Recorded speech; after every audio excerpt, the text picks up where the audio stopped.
Et en Ukraine... Priorité au direct, le président Biden va prendre la parole. On l'écoute sur BFM TV. Sans justification, sans besoin, il s'agit d'une attaque préméditée.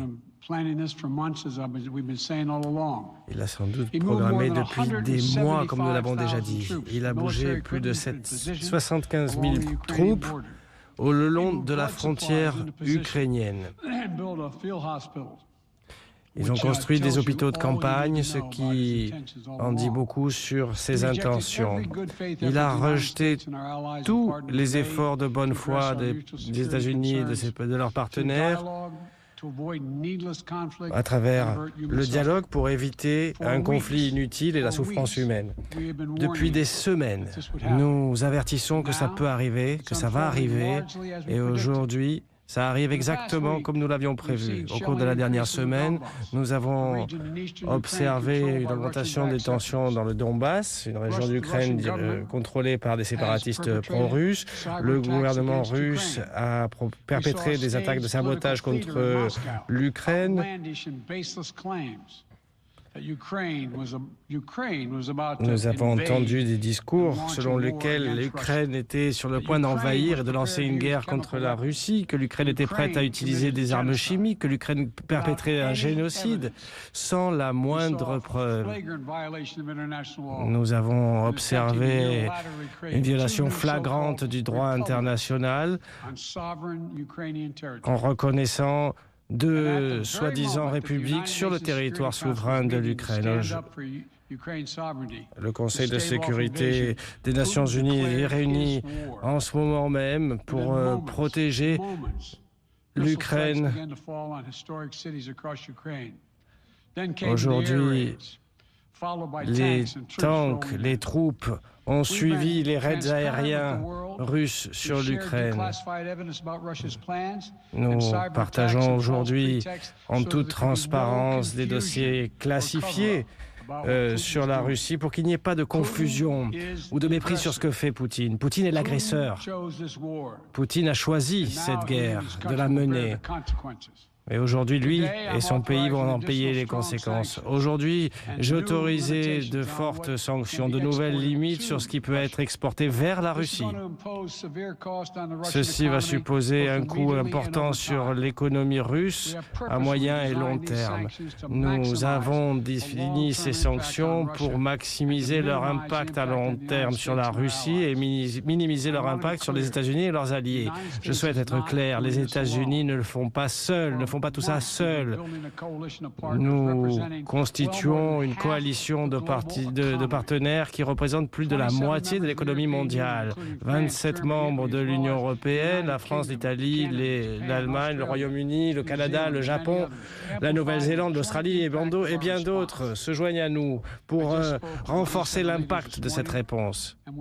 J'ai parlé avec les responsables du G7 ce matin et nous sommes tout à fait d'accord. Nous allons limiter les capacités de la Russie à travailler en dollars, en yens, en pounds, en euros, pour éviter leur accès facile à l'économie mondiale. Pour éviter de faire croître la capacité militaire russe, nous allons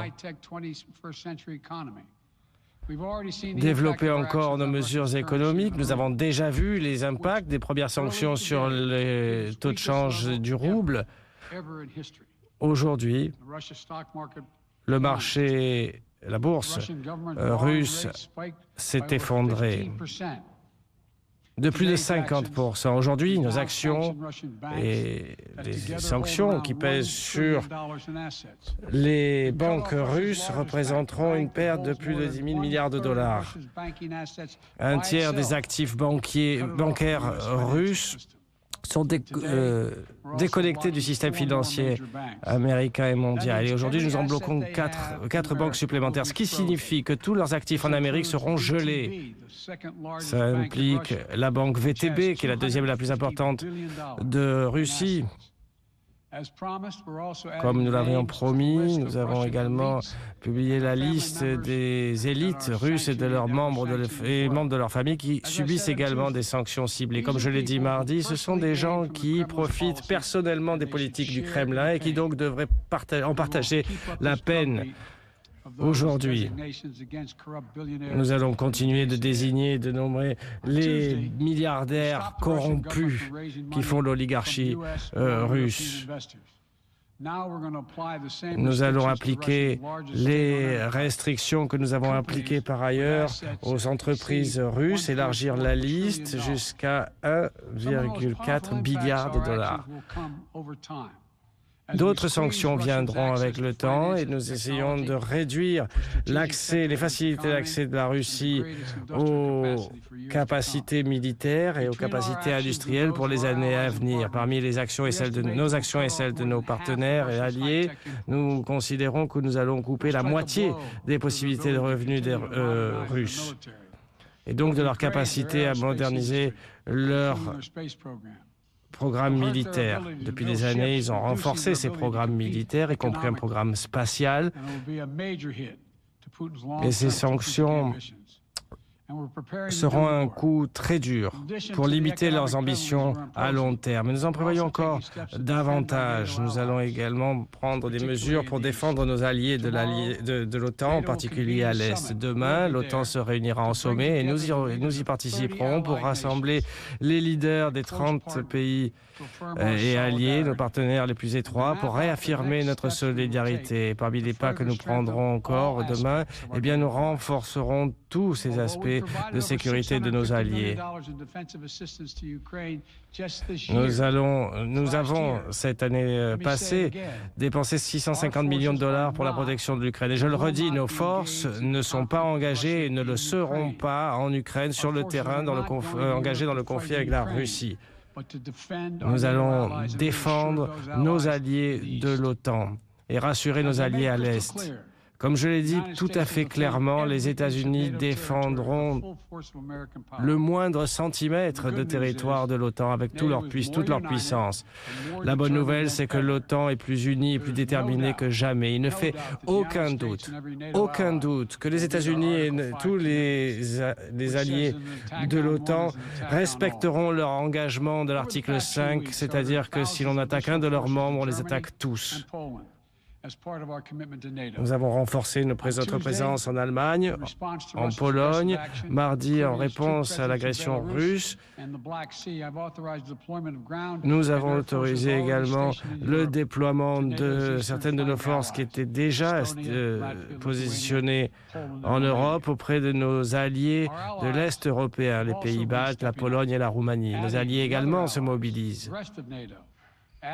Les pays de l'OTAN et également nos autres alliés pour nous assurer d'une défense collective robuste. Aujourd'hui, à suite de cette attaque russe, l'OTAN s'est rassemblée et a autorisé des plans et a activé un plan de réponse.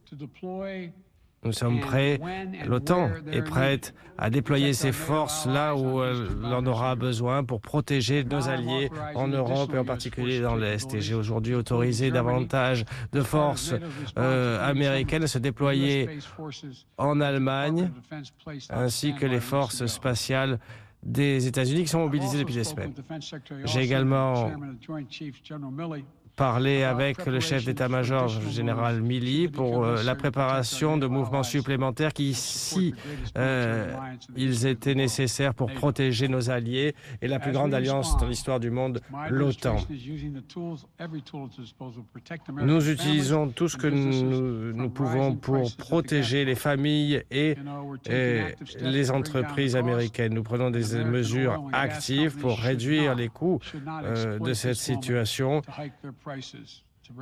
Et les sociétés, en particulier les hydrocarbures, ne devraient pas profiter du moment pour accroître leurs revenus en augmentant leurs prix. Nous suivons de très près la situation énergétique mondiale pour éviter toute coupure. Et nous travaillons avec les pays producteurs vers notre intérêt commun, à savoir assurer la distribution de carburant dans le monde. Tous les pays du monde pourront s'appuyer sur les réserves stratégiques de pétrole des pays les plus gros consommateurs et les États-Unis ont également débloqué certaines de leurs réserves. Je sais que les temps sont difficiles et que les Américains sont d'ores et déjà inquiets. Je ferai tout ce qui est en mon pouvoir pour limiter les douleurs du peuple américain. C'est quelque chose d'essentiel pour moi. Mais cette agression ne peut pas rester impunie, ne pas faire l'objet d'une réponse. Car si c'est le cas, la situation empirera. L'Amérique continuera de se battre pour la liberté. Voilà qui nous sommes, voilà ce que nous faisons. Et je répète l'avertissement lancé la semaine dernière. Si la Russie continue d'attaquer nos entreprises critiques et nos infrastructures critiques, nous sommes disposés à répondre. Nous travaillons depuis des mois en étroite collaboration avec le secteur privé et le secteur de la défense pour affiner nos stratégies de défense contre les cyberattaques également russes. J'ai parlé la nuit dernière avec le président Zelensky d'Ukraine et je lui ai assuré, je vous assure, que les États-Unis et ses alliés européens et de l'OTAN soutiendront le peuple ukrainien dans la défense de leur territoire.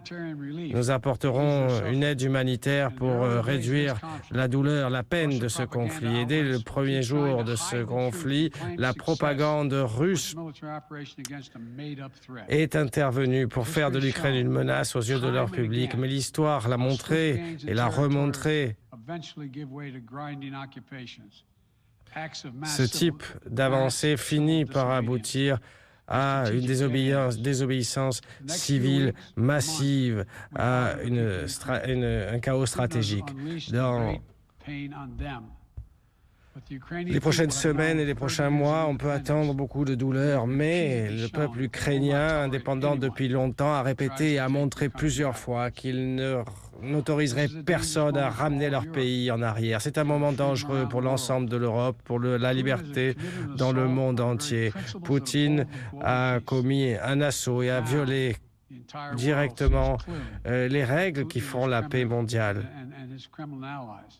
Aujourd'hui, vraiment, Poutine et ses alliés criminels sont dans l'erreur. Il ne s'agit pas de protéger qui que ce soit, c'est simplement et purement une agression. Et Poutine le fait de toutes les manières possibles. Il change les frontières et aujourd'hui, il choisit de faire la guerre sans cause. La vision de Poutine est nocive pour l'avenir de notre monde. Un monde où l'on pourrait prendre un pays par la force. Mais la vision des États-Unis et de tous ses alliés de la paix est opposée à cela. Et nous la défendrons de toutes nos forces. Les États-Unis et tous ses alliés ressortiront plus forts, plus unis, plus déterminés. L'agression de Poutine contre l'Ukraine aura un coût très important à tous égards, et nous nous en assurerons.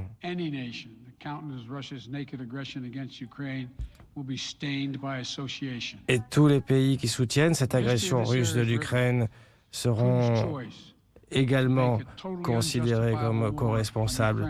Une guerre totalement injustifiable contre l'Ukraine affaiblira la Russie et renforcera le reste du monde.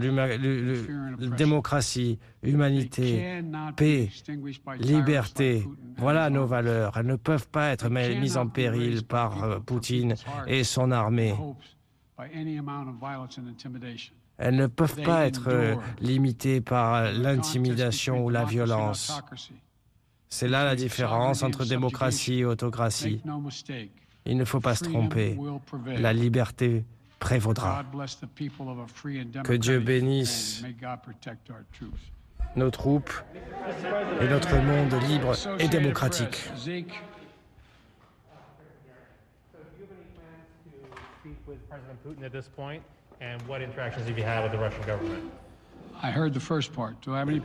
Est-ce que j'ai prévu de parler avec Poutine à ce stade et quelle est la suite de votre question?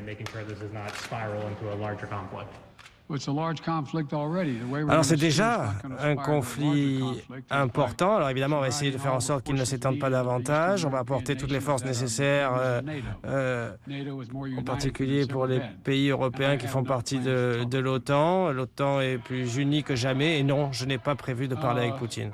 Wall Street Journal, Tarina. Monsieur le Président, vous n'avez pas mentionné le SWIFT parmi la liste des sanctions annoncées. Est-ce qu'il y a une raison? Est-ce que ça suscite un désaccord entre les alliés à propos de SWIFT et ce qu'on pourrait faire avec et savoir s'il faudra en exclure la Russie? Les sanctions que nous proposons pour les autres banques ont les mêmes conséquences qu'un ban de SWIFT, premièrement, voire plus grave. Ensuite, nous ne sommes pas sûrs que l'exclusion de SWIFT aurait fait l'unanimité parmi tous les autres pays.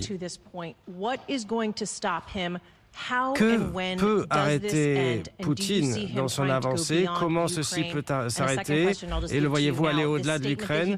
Deuxième question, cette déclaration qu'il a faite hier soir, cette menace sur l'Occident, de menaces jamais vues auparavant. Est-ce qu'il est en train de menacer d'une attaque nucléaire? Je ne sais pas de quoi il menace. Je sais juste ce qu'il fait, ce qu'il a fait, premièrement. Et deuxièmement, l'idée, c'était pas par nos sanctions d'éviter que les choses arrivent. Parce que ça va prendre du temps. Il nous faut avoir des résultats. Il faut qu'ils sachent ce qui arrive dessus. Il faut que les gens de Russie sachent ce qui se passe. Voilà ce dont il s'agit. Ça va prendre du temps. Ça va pas arriver du jour au lendemain. Il va pas dire attention, mon Dieu, j'ai peur, il y a des sanctions. Non, il va tester la résolution de l'Occident, voir si nous serons unis. Eh bien, nous le serons. Nous le serons et nous allons lui mettre une forte pression. Est-ce que vous le voyez aller au-delà de l'Ukraine? Deux sujets, très brièvement. Les marchés s'effondrent et les prix du gaz augmentent. Alors, vous avez toujours fait une différence entre Wall Street et l'économie réelle, mais tout le monde semble être vulnérable à la douleur économique. Comment allons-nous préserver les gens de ce pays de ça? Alors, d'abord, il ne fait aucun doute que lorsqu'une puissance nucléaire attaque et envahit un autre pays, que le monde va répondre et que les marchés vont répondre dans le monde entier. Ça ne fait aucun doute, premièrement. Ensuite, deuxièmement, l'idée selon laquelle ceci durerait longtemps est peu probable, hautement improbable, si nous continuons d'être unis et imposons les sanctions que nous allons imposer à la Russie. Point. Quelle était l'autre question, pardon? Est-ce que, c'est l'autre question, vous avez sous-estimé Poutine? En particulier l'été dernier? Alors, je ne l'ai pas sous-estimé. À l'époque, je le considérais déjà comme un ennemi important et dangereux. Vous avez entendu son discours. Pourquoi il envahissait l'Ukraine? Il a de grandes ambitions pour l'Ukraine, bien plus supérieures à ce que l'on voit. En fait, il veut rétablir l'ancienne Union soviétique. Voilà de ce dont il s'agit. Et je crois que c'est là son ambition. Et ces ambitions-là, je crois qu'elles sont absolument contraires à la situation dans laquelle se trouve le monde actuellement, le reste du monde. Des sanctions dévastatrices ont été annoncées. Est-ce qu'elles seront aussi dévastatrices que les avions et les tanks russes? Oui, les missiles, les balles et les tanks russes en Ukraine, oui, elles le seront aussi dévastatrices. Si les sanctions ne freinent pas le président Poutine, qu'est-ce qui pourrait le faire? Je n'ai pas dit qu'elle n'allait pas le freiner. Oui, mais j'ai dit qu'on le menaçait depuis longtemps, depuis quelques semaines. Oui, la menace est une chose, la sanction effective, c'en est une autre. Et on va voir, maintenant il va commencer à ressentir l'effet de ces sanctions. Et est-ce que cela va changer sa façon de voir la chose? Non, ça va affaiblir son pays, ça va tellement affaiblir son pays qu'il va devoir prendre des choix très difficiles à prendre. Soit continuer et devenir une puissance de second rang ou bien réagir. Vous avez dit récemment que la possibilité de sanctionner M. Poutine personnellement était une solution envisageable. Est-ce que ce l'est toujours et pourquoi ne pas le sanctionner aujourd'hui?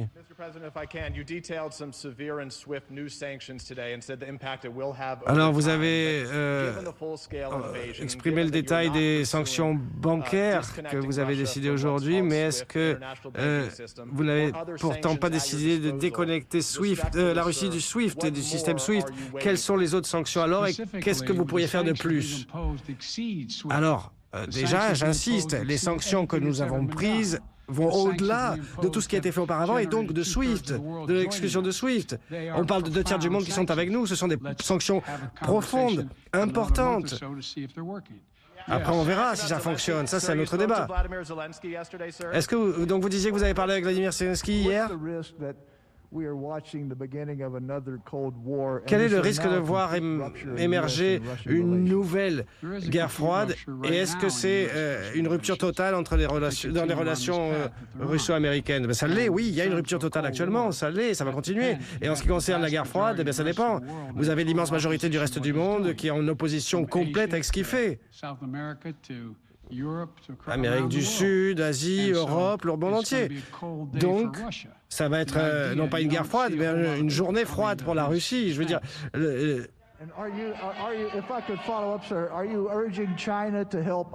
Est-ce que vous appelez la Chine à aider aussi à l'isolement de la Russie?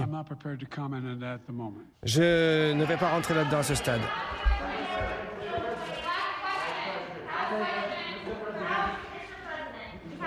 No. Yeah. No. He's had his hand up a long time. Non, ça fait longtemps qu'il a le bras levé. Merci, Monsieur le Président. Êtes-vous inquiet que Poutine souhaite aller plus loin que l'Ukraine et donc d'impliquer les pays de l'OTAN? S'il va plus loin, évidemment, les autres pays seront impliqués. S'il ne s'arrête pas là, il y aura une application, il y aura un mouvement, évidemment. Si on ne bouge pas maintenant avec ces sanctions significatives, évidemment, que ça peut évoluer. Enfin. Mr. President.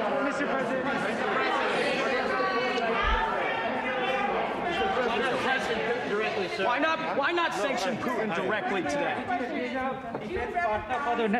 I'm sorry, I can't hear you. Excusez-moi, je ne vous entends pas. Is India fully with you on the issue of Ukraine and Russia? Est-ce que l'Inde est avec vous dans ce conflit? C'est l'un de vos partenaires de défense les plus importants. Est-ce qu'il est totalement en phase avec les États-Unis dans leur réaction à la situation? On continue de parler avec l'Inde, on n'a pas fini d'en parler.